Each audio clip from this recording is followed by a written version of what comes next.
Hello good morning नमस्कार। एक बार फिर से आप सबका स्वागत है वाईफाई स्टडी स्टूडियोज चैनल पे which is a part of Unacademy.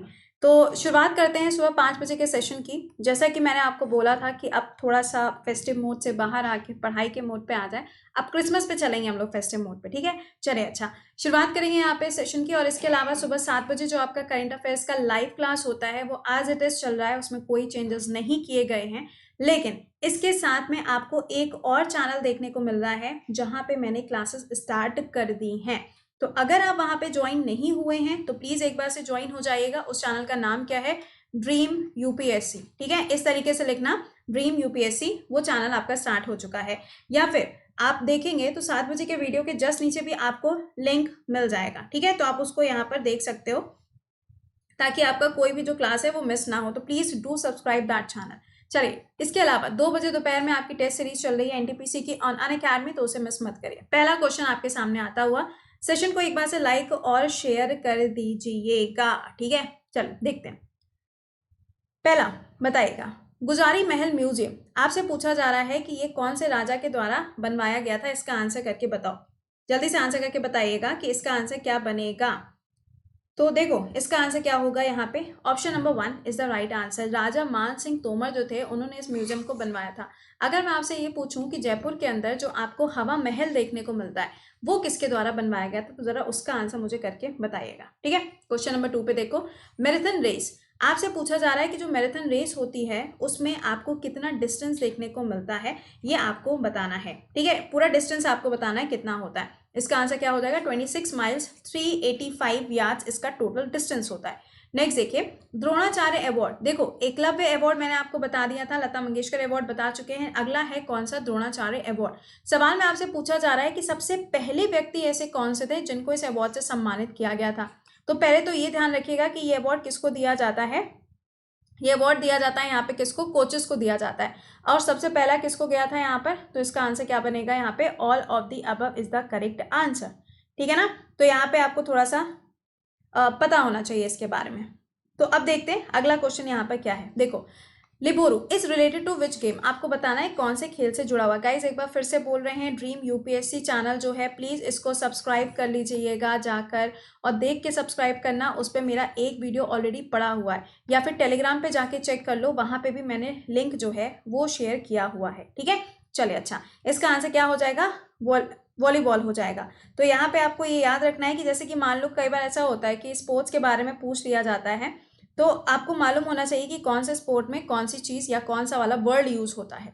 अगला, BSF is responsible for guarding of the borders with which country. सवाल में पूछा जा रहा है कि जो हमारे बॉर्डर फोर्सेस हैं ये कौन सी वाली जगह पर आपको देखने को मिलते हैं, ठीक है ना। आंसर क्या होगा?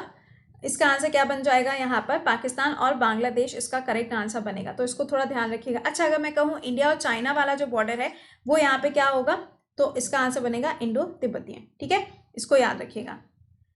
चलो अगले सवाल पे आते हैं। अगला सवाल क्या है? Planned economy for India. Planned economy for India अगर आपसे कोई पूछता है इसके बारे में, तो ये पूछा जा रहा है यहाँ पर कि ये बता दो कि ये जो किताब है ये किसके द्वारा लिखी गई है। ये किताब किसके द्वारा लिखी गई है? तो इसका आंसर क्या बन जाएगा यहाँ पे? एम विश्वेश्वरैया जी के द्वारा यहाँ पर इस किताब को लिखा गया, ठीक है ना। चलिए नेक्स्ट पे आते हैं। एंसेस्टर्स ऑफ सुंगास ओरिजिनेटेड फ्रॉम, आपसे पूछा जा रहा है यहाँ पर कि ये जो आपकी पर्टिकुलरली लाइक एंसेस्टर्स वगैरह के ऊपर जब सवाल पूछते हैं ना, तो यहाँ पे यही पूछा जाता है कि किससे बिलोंग करते हैं, किस चीज़ से जुड़े हुए हैं, कहाँ पे क्या, ऐसा कुछ पूछा जाता है। तो इसका आंसर यहाँ पे क्या हो जाएगा? बनेगा उज्जैन। उज्जैन जो है वो कौन सी रिवर के किनारे पर है? तो शिप्रा नदी के किनारे आपको ये मिलता है। अगला, in the definition of the armed forces under the protection of the human right act which of the following is not included. आपको बताना है कि जब हम ह्यूमन राइट प्रोटेक्शन एक्ट की बात करते हैं तो इसमें से कौन सी ऐसी चीज है जो उसके अंदर इंक्लूड नहीं करी जाती है। तो इसका आंसर क्या हो जाएगा यहाँ पे? Armed forces of the state. क्या होगा? Armed forces of the state. Next देखो, the state commission submits its annual report to. जो स्टेट का कमीशन होता है वो अपनी रिपोर्ट किसको सौंपेगा? सिंपल है, गवर्नर को सौंपेगा। क्योंकि देखो कैग जो होता है ना वो सेंटर के लिए भी काम करता है, स्टेट के लिए भी काम करता है, तो इनकी तो कहानी अलग है, राइट। तो यहाँ पे आंसर क्या होगा? गवर्नर होगा। अगला, आपसे पूछा जा रहा है नेशनल ह्यूमन राइट कमीशन जो है इसके अंदर जो सदस्य होते हैं उनका कार्यकाल आपको कितने साल का देखने को मिलता है। तो आंसर क्या हो जाएगा, 5 ईयर्स या फिर 70 ईयर्स। और ये याद रखिएगा कि CIC के लिए अभी चेंजेस हुए हैं, पहले 5 साल था, अब कितना कर दिया गया है, 3 साल कर दिया गया। अगला देखो फर्स्ट पेज, देखो मैंने कहा था कि कंप्यूटर के क्लासेस मिस मत करो, लेकिन ना मैं तो नहीं सुनूंगा मैम। तो यहाँ पे क्वेश्चंस आपसे पूछे जा रहे हैं कंप्यूटर के बेसिस पे भी। तो GS में आप सारी चीजें पढ़ रहे हो, करंट अफेयर्स में भी सब कुछ पढ़ रहे हो, बट थोड़ा सा फोकस कंप्यूटर पे भी कर लीजिए, ठीक है। देखिए the first page displayed by the web browser, उसको यहाँ पे किस नाम से जानते हैं, पहला पेज जो आता है वो कहते हैं ना होम पेज है ये। अगला an patient is related to which game, ये कौन से खेल से जुड़ा हुआ है। तो इसका आंसर क्या हो जाएगा, चेस से ये जुड़ा है। और जब चेस आएगा तो विश्वनाथन आनंद जी का नाम आपको हमेशा याद रखना है। क्यों, क्योंकि वो WWF के अंदर आप देखेंगे तो कौन है, ब्रांड एम्बेसडर भी है ना। चलो अगला सवाल, अर्जुन अवार्ड सचिन तेंदुलकर को कब मिला था, 1994। लेकिन मेरा सवाल ये थोड़ी ना है, मेरा सवाल तो ये है कि भारत रत्न अवार्ड से इनको कौन से ईयर में सम्मानित किया गया। फटाक से आंसर मारो। अगला देखिएगा, राजा राम मोहन रॉय, जब इनके नाम की बात करते हैं तो इनको एक टाइटल दिया गया, टाइटल क्या है, राजा है। अब सवाल में पूछा जा रहा है ये टाइटल इनको कौन दिया, तो आंसर क्या होगा, अकबर टू। मतलब भाई साहब इससे आसान सवाल तो दुनिया में कोई ना बनाए। अगला, annihilation of the smallpox declared from the world, annihilation का मतलब होता है एलिमिनेशन, एंड हो जाना, खत्म हो जाना किसी चीज का।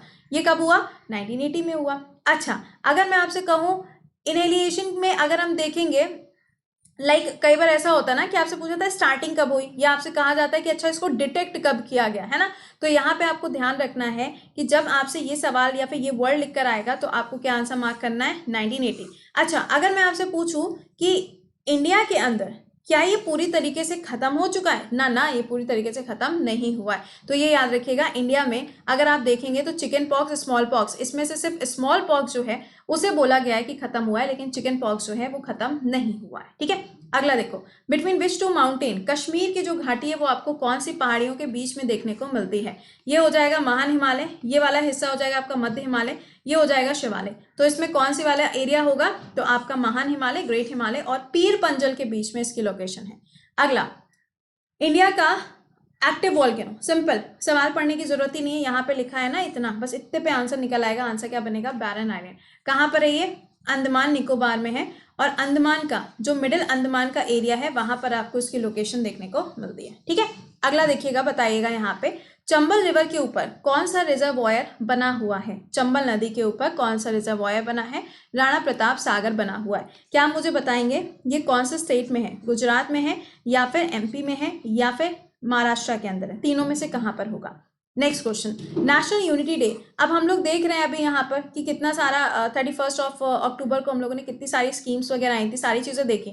अभी यहाँ पे किसकी याद में मनाया जाता है या फिर किसका बर्थडे होता है, इसका आंसर हो जाएगा सरदार वल्लभ भाई पटेल। नेक्स्ट पे आ जाओ, where is gold export promotion park is situated, ये जो पार्क है ये आपको कहाँ पर देखने को मिलता है। देखो एक्सपोर्ट से याद आया, पूरे वर्ल्ड का सबसे पुराना जो स्टॉक एक्सचेंज है वो कहाँ है, वो नीदरलैंड्स के अंदर है। इसका आंसर बनेगा इंदौर। अब इंदौर से 2 पॉइंट्स हैं, पहला वही स्वच्छता में चौथी बार, और उसके बाद आपको याद होगा प्लास्टिक वाला IPL, और IPL 5वीं बार कौन जीता, मुंबई इंडियंस जीती। रनर अप कौन रहा, दिल्ली वाली जो टीम थी वो रनर अप रही, ठीक है। चलिए तो ये तो हमने क्वेश्चन डिस्कस किए। अगेन ड्रीम UPSC चैनल जो है प्लीज इसको सब्सक्राइब करना मत भूलिएगा, टेलीग्राम पे इसका लिंक भी पड़ा हुआ है, तो डू सब्सक्राइब दिस चैनल। इसके अलावा आपका ये कंप्लीट कोर्स स्टार्ट हो गया है, 1 क्लास हुआ है। अगर अभी भी आप में से कोई ऐसा है जो GS को बिल्कुल बेसिक से पढ़ना चाहता है तो आप इस बैच को ज्वाइन कर सकते हैं। इनमें से जिस भी एग्जाम के लिए प्रिपेयर कर रहा हो सारी चीज़ें इसमें कवर हो जाएंगी आपकी, जिसमें आपको मैथ्स, इंग्लिश, रीजनिंग और GS चारों के चारों सब्जेक्ट मिलेंगे। कोड क्या रहेगा, कोड विल बी कृति10, और इस बैच का जो लिंक है वो आपको 7 बजे के क्लास में मिल जाता है वीडियो के जस्ट नीचे, तो आप वहां पे जाके एक बार से उसको चेक कर सकते हो, ठीक है। UPSC बैच भी आपका लाइंड अप हो गया है, 1-2 दिनों में उसके बारे में भी हम आपको बता देंगे। 1 मिनट वाला जो सेशन है ये आपका बहुत जल्दी रिज्यूम हो जाएगा। रीजन बीइंग मेरे को रिस्पॉन्स अच्छा नहीं मिल रहा था, तो मैंने पहले भी कहा था कि जब ऐसा होता है ना तो सवाल पूछे जाते हैं और कई बार ऐसा होता है सवालों के जवाब होते नहीं, तो बस वैसी वाली सिचुएशन हो गई। ये वाली सीरीज मैं आपको बार बार इसलिए बता रही हूँ, प्लीज एक बार इसको देख लेना। इसके अलावा अब दोपहर में 2 बजे आपका एनटीपीसी की टेस्ट सीरीज चल रही है, तो डू वॉच दैट। चलिए अच्छा, तो मिलते हैं आप रोज 7 बजे के लाइव सेशन में। कहाँ पर? On the same channel wifi study studios. और फिर आपसे मुलाकात होती है दूसरा यूट्यूब चैनल जो है, जिसका नाम क्या है? Dream UPSC. तो एक बार से उसे सब्सक्राइब जरूर कर लीजिएगा। चलिए, till then bye bye and take care.